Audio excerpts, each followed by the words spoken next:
Birincisini düzenlediğimiz paydaş kamu kurumları ve üniversitelerle işbirliği istişare toplantısına hoş geldiniz, şeref verdiniz. Pek çok kez ikili olarak gerçekleştirdiğimiz işbirliği istişare görüşmelerimizi ilk olarak toplu bir şekilde gerçekleştireceğiz. Ben açılış konuşmalarını yapmak üzere Vakıf Başkanımız Profesör Doktor Birol Akgün Bey'i kürsüye davet ediyorum.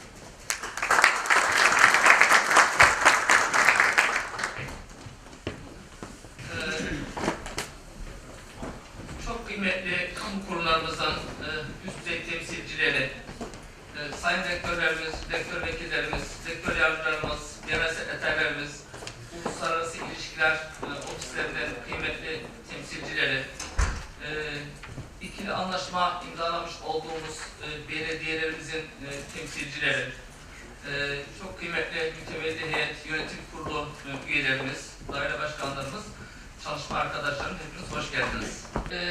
Gerek FETÖ ile ilgili konularda, gerekse kendimizin okul açma niyeti varsa ilgili ülkelerle görüşmeler yapıyoruz.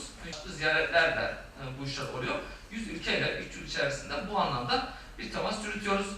42 ülkede dediğim gibi aktif olarak şu anda ELAN işleyen sistemimiz var. 59 ülkeyle yapılan protokoller var. Faaliyette bulunduğumuz ülke sayısı 60.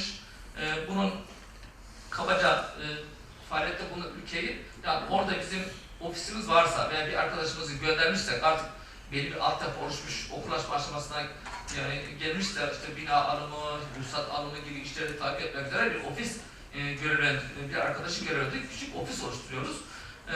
Bu 59 sayısı, 60 sayısı ona tekabül ediyor. Toplam eğitim kurumlarımız 324, 42 yurdumuz var ve toplamda işte 38.500 civarında kayıtlı eğitim verdiğimiz öğrencimiz var.